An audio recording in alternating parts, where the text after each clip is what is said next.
우리 모두의 죄악을 담당이라는 제목으로 말씀을 전가하겠습니다. 오늘 본문 이사야서 53장은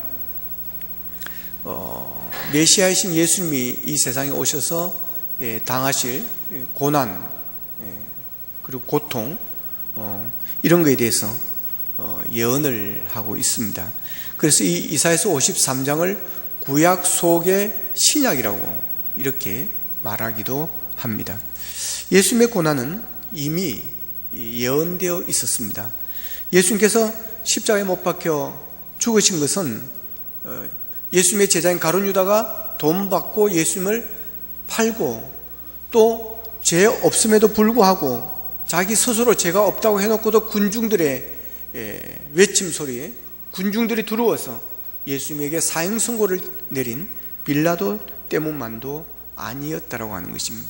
예수님의 고난은 이미 예언이 되어 있었습니다.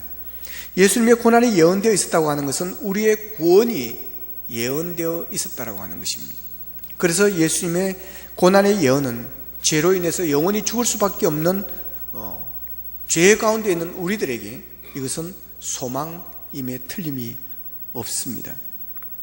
예수님께서 이 세상에 오셔서 십자가를 지시고 구원을 이루시는 것이 이미 예언되어 있었기 때문입니다. 자, 오늘 본문에 보면 예수님의 고난은 우리를 위한 고난, 곧 나를 위한 고난이요, 예수님의 십자가의 죽으심은 바로 우리의 죄 때문이요, 우리의 상처요, 우리의 허물 때문이라고 말씀을 하십니다. 예수님은 죄가 없으신 분이십니다. 하나님의 아들이십니다. 성령으로 잉태되어 이 땅에 오신 분이십니다. 그런데 예수님이 십자가를 지고 가장 무서운 형벌, 사형대에 올라가게 되어지는 그런 고난을 겪게 되어지는 것입니다. 이 모든 것이 우리의 죄, 바로 나의 죄 때문이라고 하는 것입니다. 영상을 한번 보겠습니다.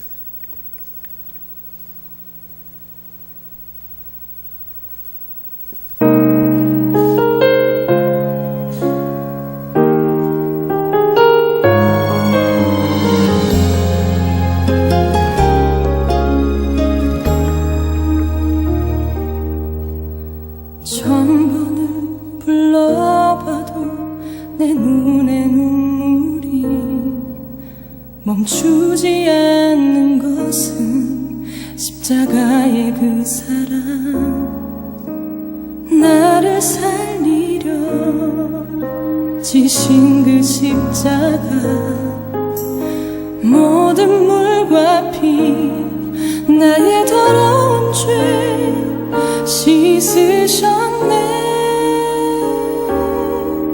나를 향한 그 사랑, 생명을 내어주사 영원한 생명을 내게 주심을 감사해. 천번을 불러도 내 눈에는 눈물이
자, 오늘 본문 4절에서 5절을 보면 우리라는 말이 7번이나 반복이 되어집니다. 우리의 질고를 지고 우리의 슬픔을 당하였거늘 우리는 생각하기를 우리의 허물을 인하며 우리의 죄악 때문이라. 우리가 평화를 누리고 우리가 나음을 받았도다. 우리라는 말이 반복해서 7번이 나오고 있습니다. 그러니까 예수님의 고난은 우리 때문이라고 하는 것입니다. 그래서 본문 6절에서 이렇게 말합니다. 우리는 다 양 같아서 그릇 행하여 각기 제 길로 갔거늘 여호와께서 우리 무리의 죄악을 그에게 담당시키셨도다.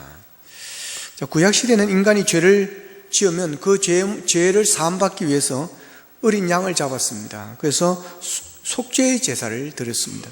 그러니까 속죄의 제사를 드리지 않는 한 어물적 죄가 그냥 넘어간다든지 사함받을 수가 없었기 때문입니다.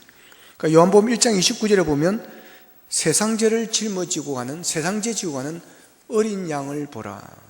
하나님의 어린 양을 보라 그랬습니다. 예수님은 세상죄를 짊어지고 가는 바로 어린 양과 같았습니다.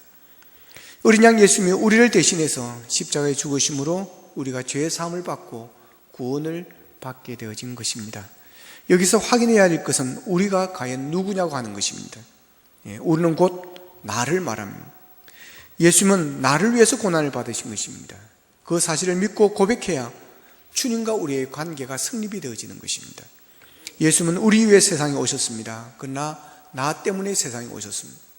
예수님은 우리를 위해서 고난 받으셨습니다. 그러나 나 때문에 고난을 받으셨습니다. 예수님은 우리 때문에 죽으셨습니다. 그러나 나 때문에 그분은 죽으셨습니다. 왜 날 위해 십자가에 죽으신 것입니까? 나를 구원하시기 위해서입니다. 나의 죄를 사함받고 나 죄를 대신 그분이 갚으시기 위해서입니다. 로마서 6장 23절에 보면 죄의 삭은 사망이요 그랬습니다. 따라합시다. 죄의 삭은 사망이요. 예, 죄의 삭은 사망입니다. 여러분, 사람에게서 가장 큰 형벌이 뭡니까? 죽음입니다. 사형입니다. 여러분, 이보다 더 큰 형벌은 없습니다. 우리의 죄가 여러분 결국은 사형 승고를 받는 그런 무시무시한 죄라고 하는 것입니다. 우리는 이 죄 때문에 결국 다 죽게 되어집니다. 그래서 히브리서 9장 27절에 보면 한 번 죽는 것은 정해진 것이고 그 이후에는 심판이 있다, 그렇게 말씀을 합니다. 예, 죽음이 끝이 아니라고 하는 것입니다. 그 후에는 심판이 있으리니. 예, 뭐 죽음으로 끝난다면 그냥 확 죽어버리지요 뭐. 예, 그러나 죽음이 끝이 아니라고 하는 것입니다. 그 후에는 심판이 있습니다. 이 심판은 지옥입니다. 죄 때문에 사망을 하고 그리고 결국은 심판으로 지옥을 가게 되어지는 것입니다. 여러분, 지옥은 무서운 곳입니다. 따라합시다. 옆 사람 말합시다. 지옥 가지 맙시다. 예. 예, 절대로 여러분 다른 거 다 괜찮아요 여러분. 예. 근데 꼭 해서는 안 될 것 딱 한 가지가 있습니다. 지옥 안 가면 됩니다. 지옥은 절대로 가서는 안 돼요. 예. 왜 지옥 가면 안 되는 줄 아세요? 지옥은 무서운 곳이니까. 너무 뜨거웠을까요? 여러분, 너무 고통스럽고 견디기 힘든 곳이어서 그럴까요? 맞습니다. 지옥은 여러분 견디기 힘들 정도로 뜨거운 곳입니다. 누가복음 16장 보면 부자와 거지 나사로 이야기 나오지 않습니까? 거지 나사로는 부잣집에서 떨어진 상에서 떨어지는 부스러기를 받아 먹고 살았던 그런 사람입니다. 근데 죽었습니다. 그리고 조금 있다가 부자도 또 죽습니다. 근데 부자가 죽어서 갔는데 지옥을 간 겁니다. 근데 건너편에 보니까 아브라함 있고 거기에 자기 집에서 떨어지는, 부잣집에 떨어지는 부스러기를 먹고 살던, 얻어먹고 살던 거지가, 나사로가 거기에 있는 것입니다. 이 부자는 도저히 견딜 수가 없습니다. 너무너무 뜨거운 것입니다. 그래서 아브라함이 부탁합니다. 나사로를 시켜서 그대의 손가락 끝에 물 한 방울을 적셔서 내 혀를 좀 시원하게 해줄 수 없느냐고. 여러분, 지옥이 바로 그런 곳인 것입니다. 그렇기 때문에 지옥을 가서는 안 되는 것입니다. 자, 그런데 여러분, 지옥이 이렇게 견딜 수 없이 너무 뜨거운 곳이어서 무서운 것일까요? 그렇지 않습니다, 여러분. 여러분, 왜 지옥이 무서운 곳이냐면 끝이 없다는 게 무서운 겁니다. 끝이 없다는 게. 기한이 없다는 게 무서운 거예요, 여러분. 시간이 지나도 만기가 없다라고 하는 이게 무서운 것입니다. 여러분, 우리가 죄를 지으면 이제 뭐 법원에서 이렇게 판정을 하고 징역을 때리는데 여러분 가장 무서운 죄가 무기징역입니다. 여러분, 무기징역에는 소망이 없습니다. 끝이 정해져 있지 않기 때문에 그렇습니다. 감옥에서 1년은 힘든 거죠. 근데 5년, 10년, 20년 엄청난 기간입니다. 그러나 무기징역에 비하면 희망이 있습니다. 끝이 있다는 게 여러분 소망입니다. 국방부 시계는 거꾸로 매달아도 돌아간다는 그런 이야기가 있습니다. 군대 생활이 아무리 힘들고 참고 견디기가 어려운 그렇다 할지라도 국방부 시계는 거꾸로 매달아놔도 돌아간다고 하는 거예요. 군대 생활이 힘들지만 언젠가 제대기한이 온다는 것입니다. 하루가 지나면 하루의 제대기한이 짧아졌다는 것이고 일주일이 지나면 일주일의 제대기한이 짧아졌다는 것입니다. 국방부 시계는 거꾸로 매달아도 돌아간다는 것입니다. 반드시 제대 날짜가 온다는 것입니다. 그래서 힘들고 어려워도 견뎌내는 것입니다. 여러분, 자살하는 사람이 왜 자살하는 줄 아세요? 여러분, 자살 안 해봤죠? 끝이 안 보이기 때문에 자살합니다. 여러분, 다른 것 아니에요. 끝이 안 보이기 때문에 고생하며 사는데 이 고생의 끝이 안 보이는 거예요. 끝이. 이 개떡 같은 남편 만나가지고 이 인간하고 어떻게 살까 하는데, 그래도 자식 둘을 낳아가지고 이거 애들 보고 사는데 이것들이 또 이 완전 희망이 안 보이는 거예요. 끝이 안 보이는 거예요. 아, 나는 이러다 끝나는 인생이구나. 희망이 안 보이는 거예요. 여러분, 그래 죽는 거예요. 여러분, 빚을 어떻게 하다 많이 졌어요. 여러분, 이 빚을 갚는데 갚아도 여러분 이게 갚아지지 않는 거예요. 오히려 더 불어나는 거예요. 끝이 안 보이는 거예요. 끝이. 몇 년만 적금을 넣어서 갚으면 끝나겠다, 그 뒤로는 모아서 집도 사겠다는 희망만 있으면 삽니다, 여러분. 그러나 갚아도 가서 일주일 하고 세 탕을 떼고 네 탕을 떼어서 벌어보지만 모이지가 않는 거예요. 완전 벌레콜인 거예요. 완전 밑에 빵꾸난 뭐라 그래요? 밑 빠진 독. 여러분, 빚지지 마시기를 바랍니다. 웬만하면 빚지지 마십시오. 예, 빚은 사람을 힘들게 합니다. 조금을 벌어도 그것이 조금씩 모일 때 여러분, 그 기분 아십니까? 저는 압니다. 고등학교 졸업하고 19살 때 여러분 직장생활 하면서 뭐 그때 20만 원, 그때 시급 얼마인지 모르겠네. 뭐 20몇만 원, 하여튼 뭐 10만 원 넘었을 거, 한 20만 원대 됐던 것 같아요. 예, 78년도, 79년도 거기서요 조금씩 떼가지고 재행저축 3년짜리 딱 회사에서 만들어줘요. 이런 거. 예. 밖에 은행 가는 것도 아니고 재행저축 3년짜리 딱 얼마 넣으면요, 그 적금 만기되면 300만 원 나온다고. 여러분, 그 조금씩 넣지만 그 300만 원 벌어가지고 모아가지고 10월에 보내주면 우리 아버지 소 2마리 사고요. 이 기쁨 아십니까? 조금 큰 돈 아니에요. 이 고등학교 졸업하고 공고 졸업하고 갔으니 무슨 돈을 많이 벌겠어요. 그렇지만 조금씩 모아서 3년 재행저축이, 요새 재행저축 있는지 모르겠어요. 하여튼 그거 몰아가지고 300만 원 번다는 이 재미요. 그러나 빚이 있으면 계속 집어넣는 겁니다. 여러분, 끝이 없는 이게 무슨 거예요? 터널을 벗어나 한 줄기 빛만 있어도 견뎌냅니다. 끝이 보이면 견뎌낼 수 있어요. 그러나 끝이 안 보이는 고생은 견뎌내기 어려운 것입니다. 여러분, 지옥이 무서운 것은 끝이 보이지 않는다고 하는 거예요. 한 번 들어가면 다시 나올 수가 없다라고 하는 겁니다, 여러분. 누가복음 16장에 보면 지옥 간 부자가 이제 아브라함에게 나소를 시켜서 손가락 물 한 번을 적셔서 이제 나를 좀 시원하게 해달라 그러면, 자, 이 부탁을 받은 이 아브라함이 뭐라고 하는지 한번 들어보세요. 누가복음 16장 20절입니다. 그뿐 아니라 너희와 우리 사이에 큰 구렁텅이가 놓여 있어 여기서 너희에게 건너가고자 하되 갈 수가 없고 거기서 우리에게 건너올 수도 없게 하였느니라. 건너갈 수가 없다는 거예요. 왕래가 불가능하다는 거예요. 지옥과 천국은 왕래가 불가능하다. 여러분, 이게 지옥의 무서움입니다. 한 번 들어가면 끝인 거예요. 거기서 영원히. 그래서 우리가 전도를 하는 거예요. 전도를 해야 되는 거예요. 내 사랑하는 가족들, 내 사랑하는 자녀들, 여러분, 다른 것 못해줘도 괜찮아요. 꼭 전도해서 여러분 영혼 구원받게 할 수 있기를 축복합니다. 예, 자녀들 꼭 여러분 계속해서 안 돌아와도 눈물로 기도하세요. 여러분, 마지막 눈 감을 때 내 소원이 있노라 한마디 하세요. 너희들이 예수 잘 믿는 것이니라. 그래야 너희들이 나하고 천국에서 만나지 않겠니? 여러분, 무기징역이 무섭긴 한데 그래도 무기징역을 받을지라도 감옥에서 이렇게 착하게 하고 모범수가 되어지면 때로는 특별 사면이라는 게 있어가지고 거기서 나오는 사람도 봤습니다. 그러나 지옥은 특별 사면이 없다고 하는 거예요.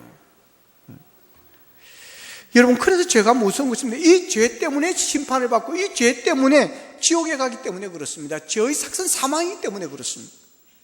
그런데 문제는 우리 모두가 그런 죄인이라고 하는 거예요. 로마서 3장 10절에 보면 의인은 없나니 하나도 없느니라고 말씀합니다. 이 세상 모든 사람들이 다 이 죄로 인해서 심판을 받는 것입니다. 이 죄 때문에 소망이 없는 사람들인 거예요. 이게 인간의 실존입니다, 여러분. 이 세상 모든 사람은 이 죄 때문에 단 0.01%에도 소망이 없는 그런 사람들이에요. 그런데 사람은 이 죄를 해결할 방법이 없습니다. 여기서 어떻게 벗어날 방법이 없는 거예요. 그래서 하나님께서 메시아를 이 땅에 보내신다고 예언을 한 것입니다. 이 죄의 문제를 해결하기 위해서 예수님을, 메시아를 이 세상에 보내서 말할 수 없는 고난과 고통을 당할 것이라고 말씀을 하는 것입니다. 미국의 어느 목사님이 한국에 왔어요. 그래서 시골 농부의 집에서 이렇게 하숙을 하고 있었습니다. 그 농부는 예수님을 믿지를 않았고 그 아내는, 부인은 예수를 믿었어요. 그래서 이 부인은 늘 남편의 구원을 위해서 늘 기도하고 있었습니다. 이 목사님은 그리스도의 십자가의 죽음과 의미를 그에게 설명할 기회를 찾고 있었습니다. 그런데 어느 날 그 농부가 이 목사님을 데리고 닭장이 있는 곳에 가보자고 이렇게 같이 가지고 따라갔어요. 그런데 이제 닭장에 암탉이 앉아 있는데 그 안에 이제 병아리들이 이렇게 있는 거예요. 빽빽 소리가 나는 거예요. 그러면서 한 마리 두 마리가 그 어미닭 밑에서 이렇게 나오는 겁니다. 자, 근데 농부가 그 암탉을 이 목사님 보고 건드려 보라고 그랬어요. 그래 툭 건드렸어요. 건드렸는데 이 암탉이 움직이질 않는 거예요. 보니까 죽어 있었습니다. 자, 이 농부가 이 목사님이 그런 말을 합니다. 저 머리에, 저 닭의, 어미닭의 머리에 난 상처를 보십시오. 쪽제비란 놈이 이 암탉이 몸에서 피를 다 빨아먹는데도 이 닭은 쪽제비가 새끼들을 잡아갈까봐 꼼짝도 하지 않고 그대로 힘을 주고 이 새끼 병아리들을 품고 있다. 그러다가 그대로 피가 다 빨아먹고 나면 그대로 죽는다는 거예요. 그러자 이 목사님이 이렇게 말합니다. 저것이 바로 예수 그리스도와 같습니다. 예수님은 우리의 죄를 짊어지시고 죽으시느라고 십자가의 고통에서 내려오실 수 있는 능력, 전지전능하신 능력이 있음에도 불구하고 그분은 내려오지를 않으셨습니다. 이것이 십자가입니다. 할렐루야. 여러분, 오늘 본문에 보면 예수님은 정말 견딜기 어려운 그런 고통을 당하신다고 말씀하셨습니다. 4절에 보면 질고를 지고 슬픔을 당했다 그러고 5절에 보면 찔렸고 징계를 받았고 채찍에 맞았다고 그랬고 7절에 보면 곤욕을 당했다고 그랬고 8절에 보면 신문을 당하고 끌려갔다고 그랬습니다. 이 모두가 극심한 고난을 의미하는 말들입니다. 유대인은 어떤 악인들을 할지라도 매를 40대 이상은 치지 못하게 금지되어 있습니다. 그래서 바울을 칠 때도 40에 감한 매 하나, 한 대 감한 매 39대를 쳤습니다. 그러나 예수님에게는 채찍을 칠 때에 수도 세지 아니하고 가혹하게 쳤습니다. 더구나 빌라도는 예수님을 조사했을 때 죄가 없는 것을 분명히 알았습니다. 그리고도 정치가라 군중들의 인기를 얻으려고 예수님을 십자가에 못 박혀 내어 주었습니다. 의인이 죄수가 되었습니다. 승자가 죄인이 되었습니다. 강도짓 한 번 하지 않으시고 강도와 함께 십자가에 못 박혀 죽으셨습니다. 돈 한 푼도 없으신 분이 부자의 묘에 누웠습니다. 최대의 의인이 최대의 악인 취급을 받으면서 고난을 당하셨습니다. 예수님이 죄인들을 위하여 당하신 고난은 최대의 고난이었습니다. 여러분, 이것은 우리의 죄값이 얼마나 크고 우리의 죄가 얼마나 무시무시한 죄인가를 보여주는 말씀입니다. 여러분, 우리가 그런 흉악한 죄인들입니다. 화려한 옷으로, 화려한 지식으로, 화려한 세상 것으로 덮고 있어서 그렇지 여러분, 우리가 얼마나 흉악한 죄인인지 모릅니다. 다 감추고 안 보여서 그렇지 우리가 무시무시한 죄를 짓고 죄인입니다. 요한복음 8장에 보면 바리새인과 서기관들이 음행 중에 이제 잡혀온 여인을 두고 예수님에게 이런 질문을 합니다. 모세는 율법에 이르기를 이 여자를 돌로 치라는데 선생은 어떻게 생각하십니까? 자, 그때 예수님께 그러십니다. 너희 중에 죄 없는 자가 먼저 돌로 치라고요. 자, 누가 먼저 돌로 쳤습니까? 바리새인이 돌로 쳤습니까? 서기관들이 앞장서서 돌로 쳤습니까? 젊은이들은 아직까지 우리는 세상을 많이 살지 않았기 때문에 우리는 죄가 없다고 돌을 쳤습니까? 여러분, 요한복음 8장 9절은 이렇게 말합니다. 그들이 이 말씀을 듣고 양심의 가책을 느껴 어른으로 시작하여 젊은이까지 하나씩 나가고 오직 예수와 그 가운데 서는 여자만 남았더라 그랬어요.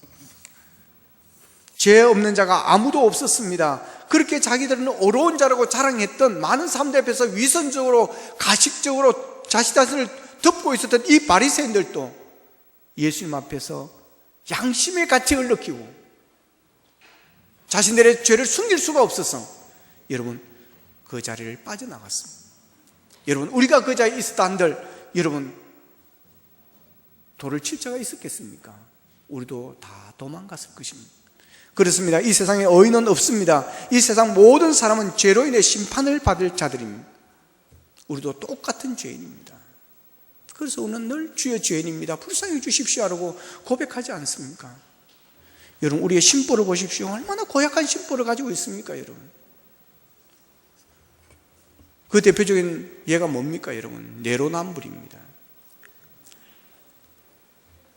남이 하면 내가 하면 로맨스고 남이 하면 불륜입니다.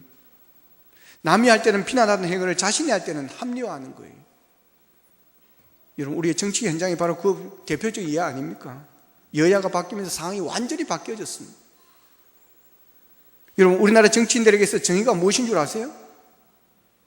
자기 편이 하면 정의고 다른 편이 하면, 상대편이 하면 그거는 불의입니다. 여러분, 사람이 정의가 있다고 생각하십니까? 저는 정의롭게 살려고 노력을 많이 합니다. 그런데도 제 자신을 보면서 슬프고 탄식할 때가 있습니다. 저는 교회 세습을 찬성하지 않았던 사람입니다. 그런데 요즘은 침묵하고 있습니다. 왜요? 우리 아들이 그 교회 전도사니까. 이런 모습을 보면서 여러분, 윤재덕 너도 별 수 없구나. 여러분, 사람은 팔이 어떻게 굽는다? 하늘로 굽습니다. 여러분, 뭘 이야기하는 것입니까? 다 죄인이라고 하는 겁니다.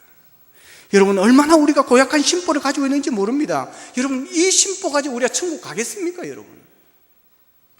이런 우리의 모습을 보면서 우리는 절망할 수밖에 없는 것입니다. 저는 저 자신을 보면서 날마다 절망할 수밖에 없습니다. 그런데 이런 우리에게 하나님께서 소망을 주셨습니다. 죄로 인해 멸망할 수밖에 없는 우리 이런 죄인들을 불쌍히 여기시고 우리를 죄에서 구원해 주시기 위해서 메시아를 이 세상에 보내신다는 것입니다. 그래서 예수님은 멸시와 조롱을 받으셨습니다. 네가 하나님의 아들이냐, 뛰어내리라고. 십자가에 매달리고 발과 벗긴 채 수피심을 드러내고 자존심을 자극했습니다. 무거운 십자가를 지고 갈보리 언덕길을 올라가실 때 군병들은 채찍으로 때렸고 시민들은 침을 뱉었습니다.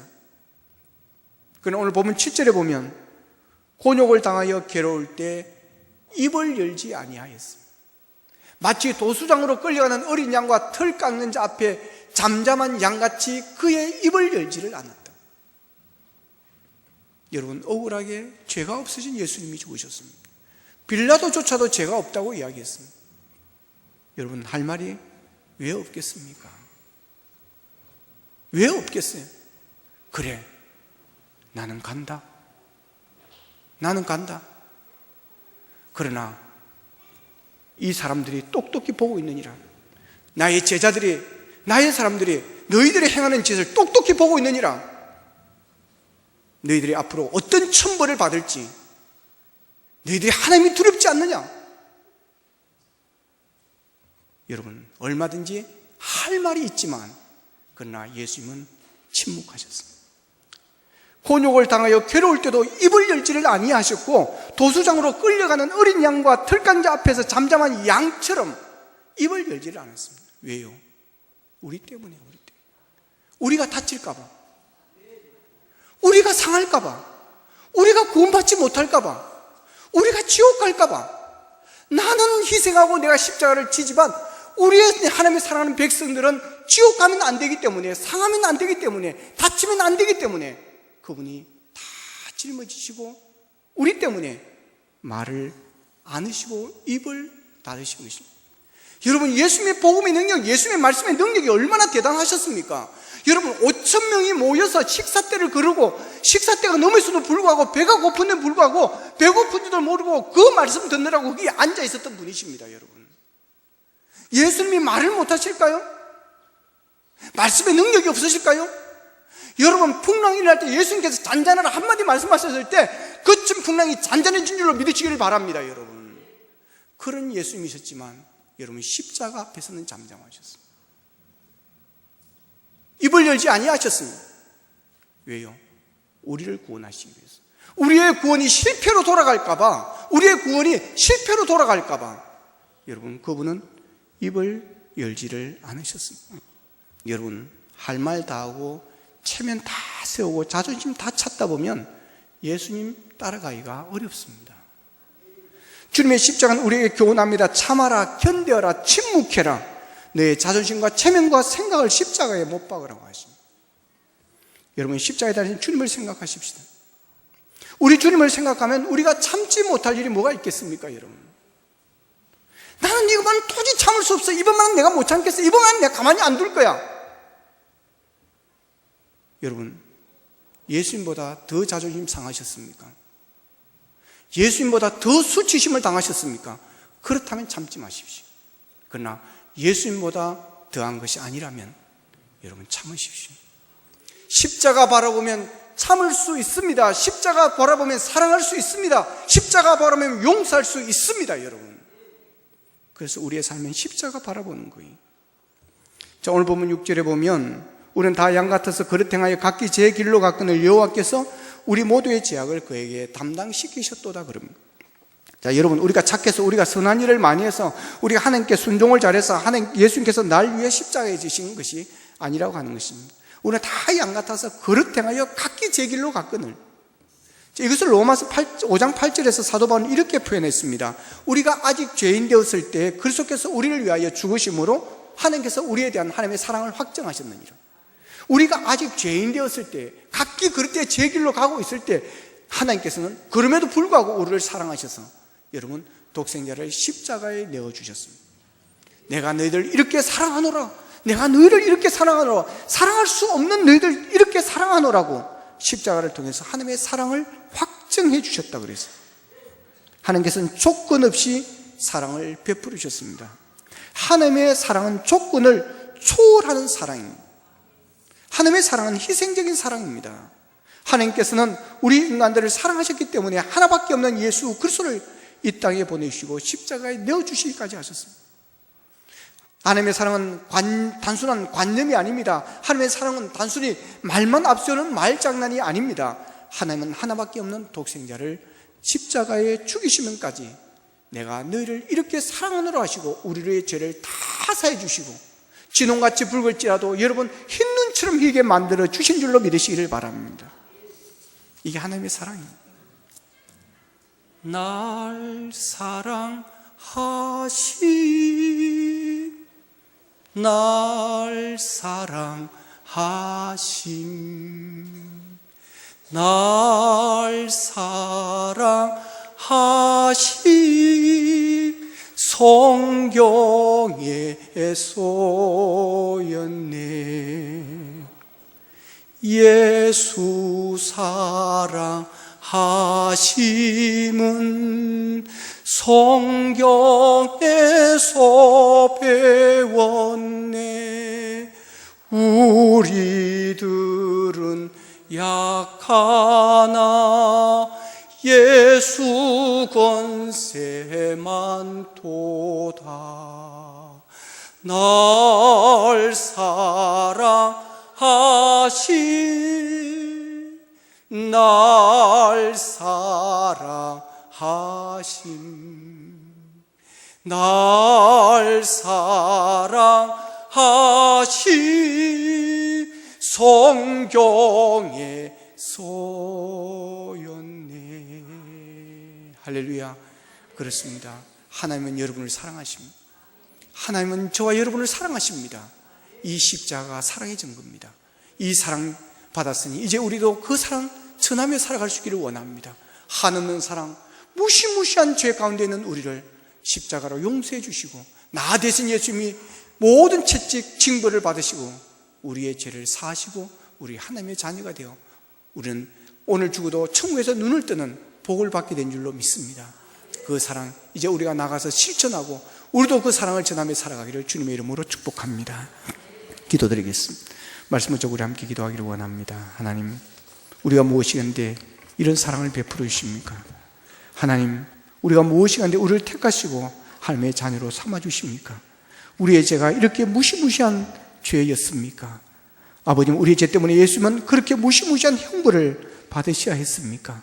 하나님 감사합니다.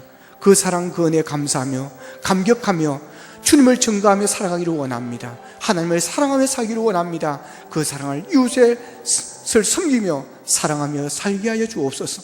아버지 하며 우리의 구원이 얼마나 비싼 값을 치르는지 깨닫게 하여 주시고 구원의 기쁨, 구원의 감사, 구원의 능력을 누리며 살게 도와 주시옵소서. 다 같이 한 목소리로 기도드리겠습니다. 아버지 하나님 은혜를 감사하고 감사합니다. 하나님 아버지 감사합니다. 우리가 무엇이간데 이토록 사랑하십니까? 우리가 무엇이간데 이토록 우리를 축복해 주십니까? 우리가 무엇이간데 독생자를 십자가에 놓여지까지 하시며 아버지 우리가 당해야 할